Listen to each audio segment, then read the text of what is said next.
तर इथे सर्व मसाला भाजून झाला आहे. हे बघा, म्हणजे अजून मिरच्या भाजायच्या बाकी आहे. मिरच्यांचा खूप ठसका होईल ना, त्याच्यामुळे नंतर शूटिंग करता येणार नाही. त्यामुळे तुम्हाला मी अगोदरच सर्व शूटिंग दाखवून दिली. याच्यामध्ये सर्व कच्चा सौदा आणि धने मी भाजून टाकलेले या घमिल्यामध्ये. आणि किती छान कलर आला तुम्ही बघू शकता. मसाला खूप असा जाळला नाही, खूप जाळला तर मसाल्याची चव चांगली होत नाही. त्याच्यामुळे मसाला थोडासा कच्चा कच्चा भाजायचा. हे बघा. तर नमस्कार, मी शुभांगी आणि खूप खूप स्वागत तुमचं आपली शुभांगी ब्लॉगमध्ये. तर आजच्या व्हिडिओमध्ये मी काळा मसालाची रेसिपी तुमच्यासोबत शेअर करते. तर काळा मसाला बनवण्यासाठी मी ह्या बाजारातनं लालबुंद अशा लवंगी मिरच्या आणलेल्या आहे. आणि मिरच्या आणल्यानंतर मी प्रथम त्या उन्हात वाळत टाकल्या, कारण उन्हात वाळून घेतल्यानंतर मिरच्या अशा कुरकुरीत होत्या आणि आपला मसाला आहे ना बारीक होतो, चिक्कन असा ठोसर राहत नाही. त्यामुळं मी ह्या मिरच्या आहे ना उन्हात वाळत टाकलेल्या आहेत, तुम्ही बघू शकता. आणि हो, मसाला एकदम बारीक कसा व्हायचा, कसा झाला पाहिजे, यासाठी मी सर्व बारीक निरीक टिप्स या मसाल्याच्या तुम्हाला सांगितलेल्या आहेत. तरी व्हिडिओ तुम्ही संपूर्ण नक्की बघा. तर मिरच्या मी उन्हात वाळत ठेवल्या आणि नंतर ह्याप्रमाणे मी ह्या मिरच्या निवडून घेते, देठखं बाजूला काढून घेते. तर सर्वात महत्त्वाची पहिली टिप्स की मिरच्या उन्हात वाळून घ्यायच्या, त्यामुळे मसाला आहे ना आपला एकदम चिक्कन होतो. तर मिरच्या घेताना पण आहे ना अशा लालबुंद अशा घ्यायच्या. आणि शक्यतो मसाल्यासाठी ना लवंगी मिरची वापरायची, कारण लवंगी मिरची ही तिखट असते आणि मसाल्याला आपण भरपूर सामान घालतो ना, त्यामुळं तिचा तिखटपणा कायम टिकून राहतो. दुसऱ्या जर मिरच्या आपण वापरल्या तर त्या मसाला फिक्का होतो. तर या पद्धतीने मी संपूर्ण मिरच्या निवडून घेतल्या आहे आणि बघू शकता तुम्ही किती लालबुंद अशा ह्या मिरच्या आहे. त्याच्यामध्ये खराब मिरच्या असतील त्या पण निवडून घ्यायच्या आणि चांगल्या मिरच्या व्यवस्थित बाजूला करायच्या. खराब मिरच्या इकडं देठखांमध्ये टाकून द्यायच्या. पण शक्यतो एकही मिरची खराब निघाली नाही मला, पण बायचान्स निघू शकते एखादी.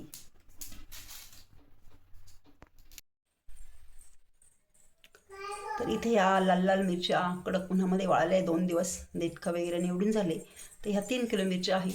3 किलो मिरच्यांसाठी मी हे 3 किलो धने घेतले, गावठी धने घेतले. हे स्वच्छ निवडून घेतलेले आहे, बाजारातून आणले मी हे. आणि इथे 2.5 किलो खोबरं घेतले. खोबरं छान किसून घेतलं. आणि हे बघा, हा सगळा कच्चा सौदा आहे. तर हा पण मी कसा घेतला आहे तुम्हाला सगळं, प्रत्येकाचं नाव आणि किती प्रमाणात वस्तू घेतलं आहे हे सगळं मी तुम्हाला सांगते. तर इथे सर्वप्रथम मी हे खोबरं घेतलेले आहे 2.5 किलो. त्यानंतर म्हणजे 3 किलो घेतलं मी, पण मसाल्यासाठी मी 2.5 किलो घालणार आहे. तर 2.5 किलो खोबरं छान किसून घेतलं. तर इथे मी तेजपान घेतलेलं आहे 150 ग्रॅम. त्यानंतर हे दगडफूल आहे 150 ग्रॅम. बडीशोप आहे 300 ग्रॅम. त्यानंतर खसखस आहे 300 ग्रॅम. त्यानंतर मिरे घेतलेले आहे 300 ग्राम. हे बघा, हे मिरे आहे 300 ग्राम. त्यानंतर हिंग घेतलेला आहे 150 ग्रॅम. हे बघा, हा दगड हिंग आहे. हा म्हणजे आपली पावडर हिंग असतो तो नाही, हा दगडाचा हिंग म्हणजे खड्यामध्ये आहे, खडा हिंग म्हणता याला. हा घेतलेला आहे इथे 150 ग्रॅम. त्यानंतर सुंठ आहे इथे 150 ग्रॅम. सुंठ घेतली 150 ग्रॅम. लवंग घेतलेली आहे इथे 150 ग्रॅम. रामपत्री घेतलेली आहे इथे 150 ग्रॅम. त्याच्यानंतर बाजा घेतलेला आहे इथे, हे बघा हा बाजा 150 ग्रॅम. त्याच्यानंतर इथे जायपत्री घेतलेली आहे 75 ग्रॅम ही जायपत्री. त्यानंतर हिरवे वेलदोडे, हे बघा हे हिरवे वेलदोडे घेतलेले आहे इथे. हिरवे वेलदोडे बरेच महाग असतात, परंतु 3 किलो मसाला करायचा असल्यामुळे जास्त 75 ग्रॅम हिरवे वेलदोडे घेतलेले आहे. हळकुंड घेतलेले आहे 300 ग्रॅम. त्यानंतर इथे जायफळ नग घेतलेले आहे 12. त्यानंतर शहाजिरे घेतलेले आहे 150 ग्रॅम. त्यानंतर कापूर चिनी घेतलेली आहे इथे 150 ग्रॅम. मसाला वेलची घेतलेली आहे 150 ग्रॅम.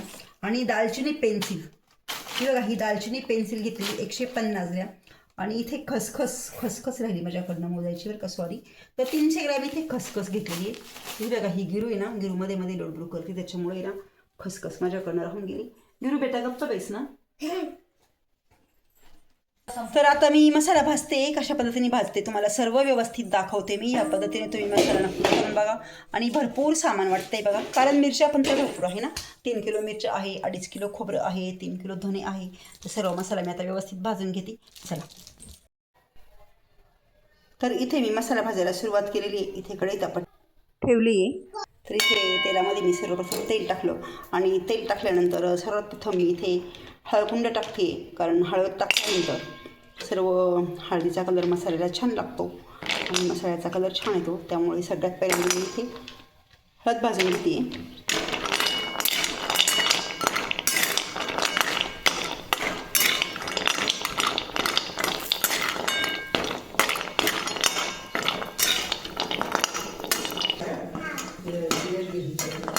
तर या पद्धतीने हळद भाजून झाली आहे. आता मी भाजते याच कढईमध्ये धने.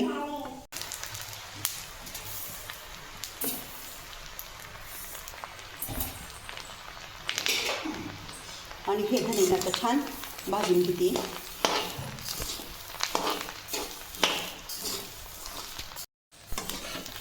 तरी ते धने भाजलेला आहे ना भरपूर वेळ लागतो.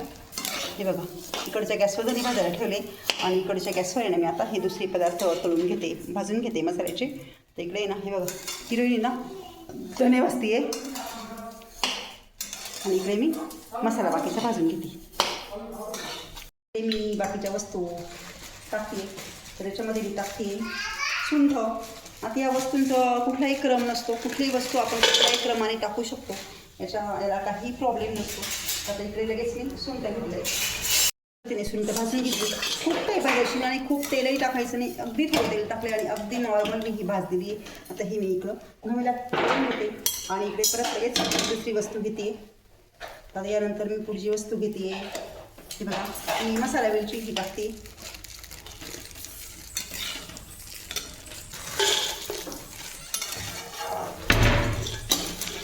अगदी नॉर्मल तेल टाकायचं आणि खूप भाजायचं नाही. ही जर तुम्ही काळजी घेतली तर तुमचा मसाला एक नंबर होतो. कारण जास्त भाजलं तर त्याचा वास निघून जातो, ते चव कमी होते.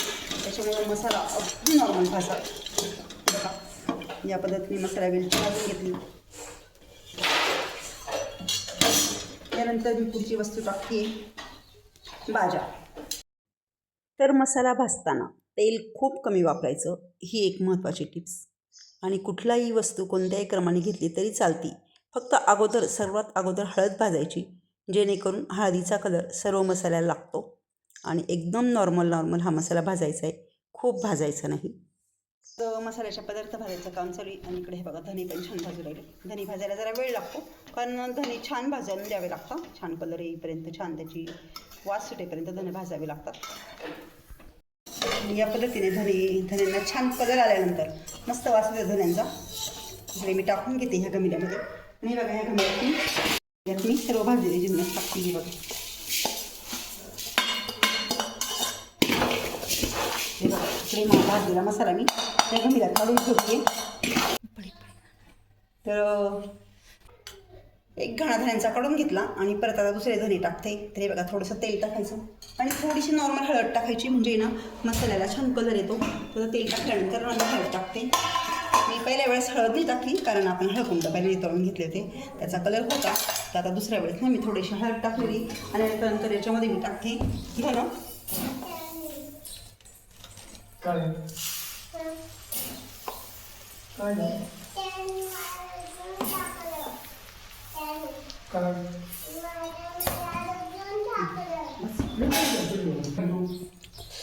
आणि इकडे मी आता टाकते लवंग. एकदम नॉर्मल तेल मी वापरते मसाल्याला. बिलकुलच जास्त तेल वापरायचं नाही. जास्त तेल वापरल्यानंतर मसाला तेलकट होतो. तेलकट झाल्यानंतर मसाल्याला जाळं वगैरे लागू शकतं. तर या छोट्या गोष्टींची काळजी आपण आठवणीने घेऊ. इकडे लवंग भाजताय, तर इकडे धने भाजतात.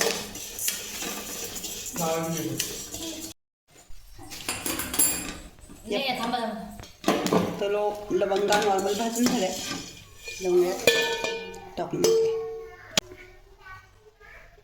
वगैरे कट. नंतर ही रामपत्ती भाजते मी आता. असं अगदी नॉर्मल भाजायचं. मी परत तेच सांगते, खूप नॉर्मल मसाला भाजायचा. अजिबातही मसाला जळू द्यायचा नाही किंवा खूप भाजायचा नाही. खूप भाजला तर मसाल्याची चव कमी होते.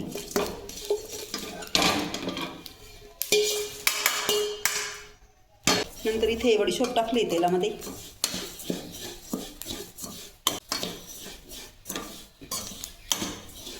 आणि खूप मस्त असा मसाल्याचा सुगंध सुटला आहे. एकीकडे रोहिणी धने भाजते, एकीकडे माझी मसाल्याची पदार्थ भाजायचं काम चालू आहे. आणि खूप छान सुगंध येऊ राहिला.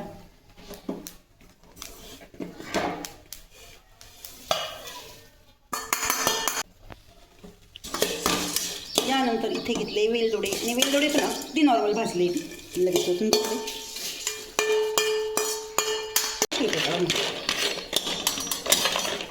त्यानंतर इथे मी घेतलेली आहे दालचिनी. ही दालचिनी आपण बिर्याणीला वापरतो. दालचिनीला सुगंध असतो, त्याच्यामुळे बरेच जण जेवणानंतर दालचिनी खातात. किती छान दिसते बघा दालचिनी. पिलूला कळत नव्हतं ना, पिलू म्हणायची बांबूवर का लहानपणी.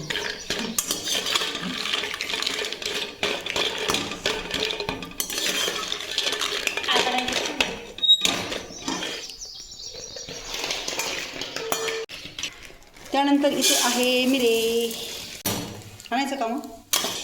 मिरे पण मी अगदी अगदी नॉर्मल भाजले, लगेच त्याच्यामध्ये ओतून घेतले.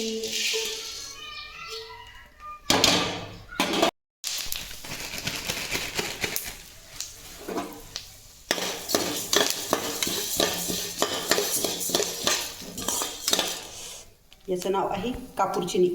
मिऱ्यांसारखंच असतं, याला थोडे दाणे असतात. कापूरचिनी ही कापूरचिनी टाकल्यानंतर मी थोडीशी नॉर्मल भाजून घेतली आणि लगेचच इथे ओतून घेतली. आणि हा मसाला बघू शकता तुम्ही किती सुंदर दिसतोय.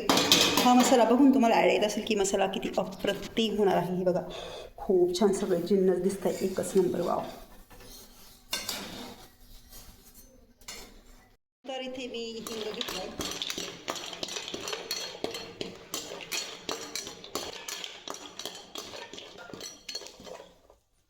आणि हिंग पण नॉर्मल भाजून घेतली. इकडे नंतर इथे मी घेतली आहे रामपत्री.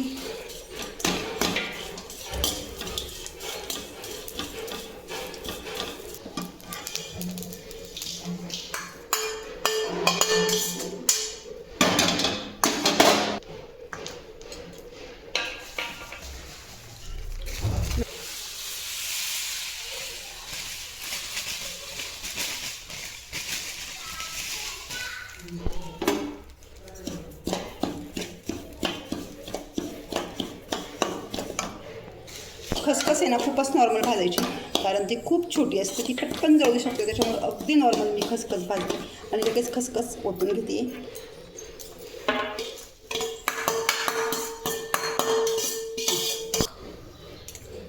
नंतर याच्यामध्ये मी टाकते दगडफूल.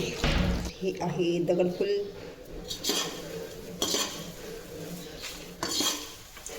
कागद जळाल्यावर जसं दिसतं तसं दिसतंय. हे रद्दीचे पेपर जर जाळून टाकलं कसं दिसतं तसंच दिसतंय, पण याचं नाव दगडफूल आहे. पटकन जळतं, ते पातळ असतं त्याच्यामध्ये, पटकन जळतं.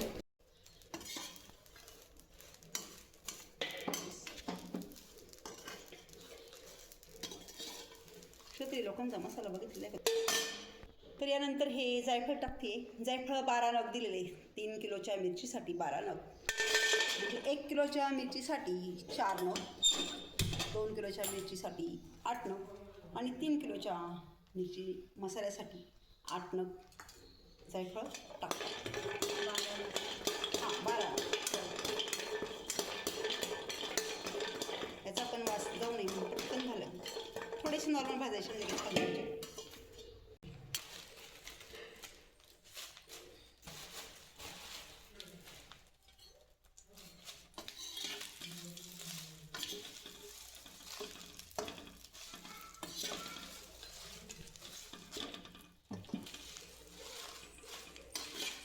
तर ते पण टाकते.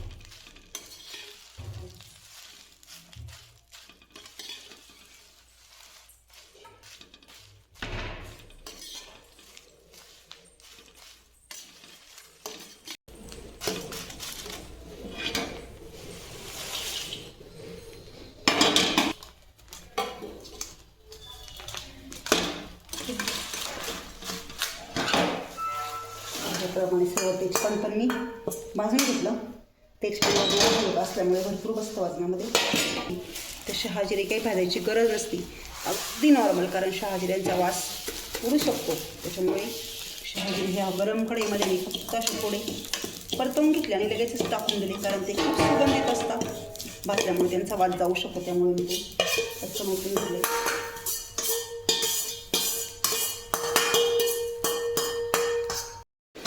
आणि सगळे जिन्नस भाजून झाले मसाल्याचे. आता खोबरं भाजते मी. तर इथं कढईमध्ये तेल टाकलं, थोडी हळद टाकली कारण मग छान कलर येतो. आणि त्याच्यामध्ये मी टाकतो खोबरं.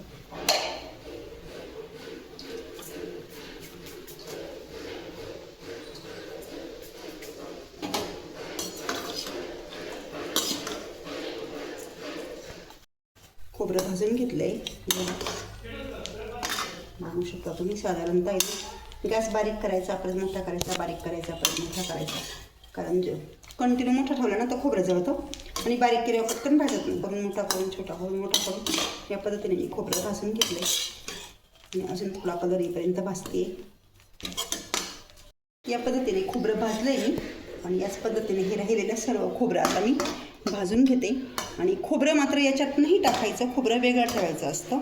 याचं कारण पण मी तुम्हाला पुढे सांगलंच. त्याच्याकरता व्हिडिओ तुम्ही शेवटपर्यंत नक्की बघा.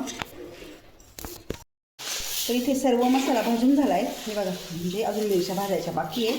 मिरच्यांचा खूप ठसका होईल ना, त्याच्यामुळे नंतर शूटिंग करता येणार नाही. त्यामुळे तुम्हाला मी अगोदरच सर्व शूटिंग दाखवून दिली. याच्यामध्ये सर्व कच्चा सौदा आणि धने मी भाजून टाकलेले या घमिल्यामध्ये. आणि किती छान कलर आला तुम्ही बघू शकता. मसाला खूप असा जाळला नाही, खूप जाळला तर मसाल्याची चव चांगली होत नाही. त्याच्यामुळे मसाला थोडासा कच्चा कच्चा भाजायचा. बघा. तर इकडे हा भाजलेला मसाला आहे आणि इकडे हे भाजलेलं खोबरं आहे. तो खोबरं वेगळं ठेवावं लागतं कारण ना खोबरं असतं तेलकट. ते जर याच्यात टाकून दिलं तर मसाला ठोसर राहतो. त्याच्यामुळे खोबरं आहे ना आपल्याला वेगळं पिशवीमध्ये कॅरीबॅगमध्ये दळायला न्यावं लागतं. आणि हा मसाला वेगळा असा घमिल्यामध्ये न्यावा लागतो. तर आता मी मिरच्या भाजून घेते. तर मिरच्या भाजण्यासाठी मी गॅसवर नाही इथे हे घमिलं तापत ठेवलेले. आणि हे बघा मसाला भाजता भाजताना बघा गॅसवर भरपूर सारा पसारा झालेला आहे. कारण किती नाही म्हटलं तरी मग धने वगैरे खोबरं सांडतंच खाली. तर आता ह्या घमिल्यामध्ये ना मी मिरच्या भाजते. मोठं घमिलं असलं म्हणजे कसं पटकन होऊन जातं. कारण छोट्या कढईमध्ये खूप ठसका होऊ शकतो, खूप वेळ लागतो. त्याच्यामुळं आता मी मोठ्या घमिल्यामध्ये 2च घाणी करणार आहे मिरच्यांचे.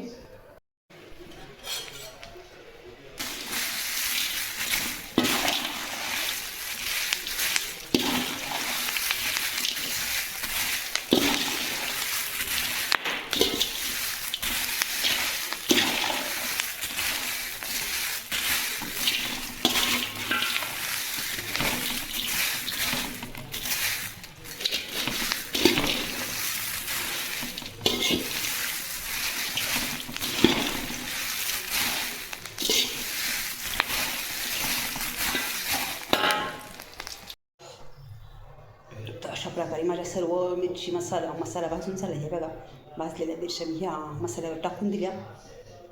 आणि इकडे काही मिरच्या आहेत, तळलेल्या काही मिरच्या इकडे. आणि इथे आहे खोबरं मी वेगळ्या कॅरीबॅगमध्ये नेते दळायला. आता मी मसाला कांडप मशीवर दळायला आणि कांडप करायला घेऊन जाते.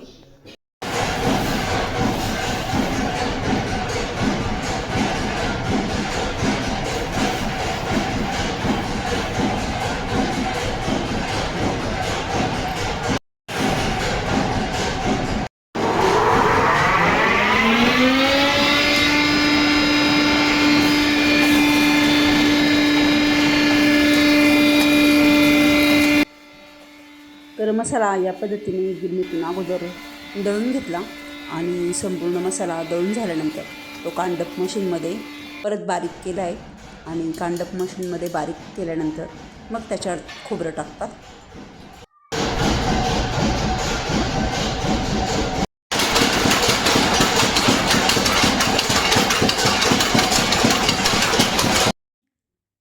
आणि आली आता गिरणीतून मसाला दळून मी. तर हे बघा 3 किलो मिरचीचा मसाला आहे ना 11 किलो भरला. 3 किलो मिरच्या होत्या, आता वाळून देठखं वगैरे गेली. आणि धने होते 3 किलो, 2.5 किलो खोबरं आणि 3 किलो मसाला, असं सर्व एकंदरीत 11 किलो मसाला भरला. वास पण खूप भारी येतो आहे आणि चव पण खूप छान झाली मसाल्याची. अक्षय तृतीयाला मी सार बनवला होता याचा, तो खूप छान सार झाला होता. या पद्धतीने तुम्ही नक्की मसाला करून बघा. व्हिडिओ आवडल्यास नक्कीच लाईक करा, कमेंट करा. चॅनल असेल तर सबस्क्राईब करा. परत भेटू उद्याच्या नवीन व्हिडिओमध्ये. तोपर्यंत बाय.